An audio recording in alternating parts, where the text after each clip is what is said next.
ಓಂ ಸಾಯಿರಾಮ್. ಬಾಬಾ ಹೇಳ್ತಾ ಇದ್ದಾರೆ, ಮಗು ಶುಭೋದಯ. ಇಂದು ನೀನು ಮಾಡುವಂಥ ಪ್ರತಿಯೊಂದು ಕೆಲಸವೂ ಅರ್ಥಪೂರ್ಣವಾಗಿರುತ್ತದೆ. ಯಾಕೆಂದರೆ ನೀನು ಅಷ್ಟೇ ಭಯ ಭಕ್ತಿಯಿಂದ ಮಾಡ್ತಾ ಇದ್ದೀಯ. ಇರಲಿ ಕಂದ, ನೋಡು, ನಿನ್ನ ಕೆಲಸಕ್ಕೆ ಯಾರ್ಯಾರು ಅಡ್ಡಿ ಆತಂಕಗಳನ್ನು ಕೊಟ್ಟಿದ್ದಾರೋ ಅವರಿಗೆಲ್ಲ ನಾನು ತಕ್ಕ ಶಾಸ್ತಿ ಮಾಡಲೇಬೇಕಲ್ಲ. ನೀನು ಪ್ರಾಮಾಣಿಕವಾಗಿದ್ದೀಯ, ಸತ್ಯ ಹಾದಿಯಲ್ಲಿ ಇದ್ದೀಯ, ಹೆದರಬೇಡ. ನಿನ್ನ ಜೊತೆಗೆ ಸದಾಕಾಲ ನಾನು ಇದ್ದೇ ಇರುತ್ತೇನೆ.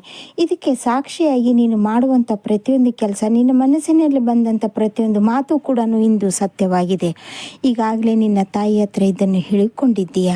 ನಾನು ಅಂದುಕೊಂಡಿದ್ದೆ ಇದನ್ನು, ಆದರೆ ಬಾಬಾ ಇದು ನೆರವೇರಿಸಿಬಿಟ್ಟಿದ್ದಾರೆ ಅಂತ. ಖಂಡಿತವಾಗ್ಲೂ ಹೌದು. ಇನ್ನು ಮುಂದೆ ಆದರೂ ನಾನು ಅದನ್ನೇ ಹೇಳ್ತಾ ಇದ್ದೇನೆ. ನೋಡು, ಒಂದು ಸಂಸ್ಥೆ ಕಟ್ಟಬೇಕಂದ್ರೆ ಅದರಲ್ಲಿ ತುಂಬ ಶ್ರಮ ಅಗತ್ಯ. ಅದು ಯಶಸ್ವಿ ಹಾದಿಯಲ್ಲಿ ಬರೋ ಮಟ್ಟಿವರೆಗೂ ನಿನ್ನಲ್ಲಿ ತಾಳ್ಮೆ ಮತ್ತು ಶ್ರದ್ಧೆ ಜೊತೆಗೆ ಎಲ್ಲಕ್ಕಿಂತ ಮುಖ್ಯವಾಗಿ ಸಹಿಸಿಕೊಳ್ಳುವಂಥ ಶಕ್ತಿ ಇರಬೇಕು.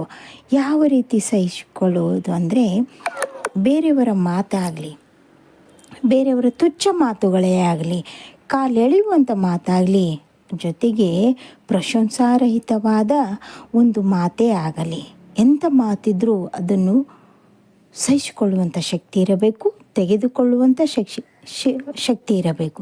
ನಿನ್ನಲ್ಲಿ ತೆಗೆದುಕೊಳ್ಳುವಂಥ ಶಕ್ತಿ ಇದ್ದಲ್ಲಿ ಮಾತ್ರ ನೀನು ಒಂದು ಪರಿಪೂರ್ಣವಾದ ವ್ಯಕ್ತಿಯಾಗಲು ಸಾಧ್ಯ, ಜೊತೆಗೆ ಪರಿಪೂರ್ಣವಾದ ಒಂದು ವ್ಯಾಪಾರಸ್ಥನಾಗಲು ಸಾಧ್ಯ. ಇಲ್ಲ ಅಂದರೆ ಸಾಧ್ಯವಿಲ್ಲ ಕಂದ. ಯಾಕೆಂದರೆ ಕಲ್ಲು ಮುಳ್ಳುಗಳು ತುಂಬ ಇವೆ, ಆದರೆ ಅದನ್ನು ಎಚ್ಚರಿಕೆ ಹಾದಿಯಲ್ಲಿ ಯಾವ ಕಲ್ಲು ಯಾವ ಮುಳ್ಳು ಕೂಡ ನಮ್ಮ ಹತ್ರ ಬರದ ಹಾಗೆ ನೀನು ಹೆಜ್ಜೆಯನ್ನಿಟ್ಟು ಹೋಗಬೇಕಾಗುತ್ತದೆ. ನೀನು ಹೆಜ್ಜೆ ಇಡು, ನಿನಗೆ ನಾನು ಕೈ ಕೊಡುತ್ತೇನೆ. ನನ್ನ ಕೈ ಯಾವತ್ತೂ ನಿನ್ನ ಜೊತೆಗೆ ಇರುತ್ತದೆ ಕಂದ. ನೀನು ಈಗಾಗಲೇ ಹೇಳಿದ್ದೀಯ, ಆದರೆ ಮತ್ತು ನೊಂದುಕೊಳ್ಳೋ ಅದನ್ನು ತಪ್ಪಿಸೋದಿಲ್ಲ. ಬೇಡ, ಹಿಂದಿನದನ್ನು ಮರೆತು ಬಿಡು. ಮುಂದೆ ಬರುವಂಥ ಒಳ್ಳೆಯ ಅವಕಾಶಕ್ಕಾಗಿ, ಒಳ್ಳೆಯ ಒಂದು ಉತ್ಸಾಹ ತುಂಬಿದ ಜೀವನಕ್ಕಾಗಿ ನೀನು ರೆಡಿಯಾಗು. ಇನ್ನು 1 ತಿಂಗಳಲ್ಲಿ ನಿನ್ನ ಮನೆಯಲ್ಲಿ ಒಂದು ಮಂಗಳ ಕಾರ್ಯ ಆಗಲಿದೆ. ಆ ಮಂಗಳ ಕಾರ್ಯಕ್ಕೆ ಏನೇನು ಸಿದ್ಧತೆ ಬೇಕು ಎಲ್ಲವನ್ನೂ ಮಾಡಿಕೊ. ಎಲ್ಲವೂ ಒಳ್ಳೆಯದೇ ಆಗ್ತಾಯಿದೆ. ಶುಭಗಳಿಗೆ ನಡೆಯುವಾಗ ಮೊದಲು ಬರೋದೇ ಸಂಕಷ್ಟ, ಮೊದಲು ಬರುವುದೇ ತೊಂದರೆ, ಮೊದಲು ಬರುವುದೇ ಕಷ್ಟ. ಈ ಕಷ್ಟಗಳನ್ನೆಲ್ಲವನ್ನು ದಾಟಿದಾಗಲೇ ಮಂಗಳ ಕಾರ್ಯ ಒಂದು ಮಂಗಳ ವಾದ್ಯದೊಂದಿಗೆ ನಡೆಯುತ್ತದೆ. ಈಗ ನಿನಗೆ ಕಷ್ಟ ಬಂದಿದೆ ಅಂದ ಮೇಲೆ ಮುಂದೆ ಮಂಗಳ ಕಾರ್ಯ ಮಾಡುವಂತೆ ಎಲ್ಲ ಶುಭ ಕೆಲಸಕ್ಕೂ ನೀನು ನಾಂದಿ ಆಗ್ತಾ ಇದೆಯಾ. ಚಿಂತೆ ಮಾಡಬೇಡ. ಹಾಗೆ ಮಕ್ಕಳ ಬಗ್ಗೆ ಯೋಚನೆ ಮಾಡಬೇಡ.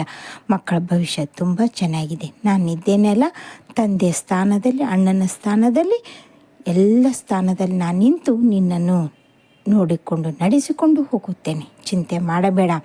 ಇಂದಿನಿಂದ ನಿನ್ನ ಹೊಸ ಯುಗ ಪ್ರಾರಂಭವಾಗಿದೆ, ಹೊಸ ಸಂವತ್ಸರ ಪ್ರಾರಂಭವಾಗಿದೆ. ಇದಕ್ಕಾಗಿ ಸಜ್ಜುಗೊಳ್ಳು ಕಂದ.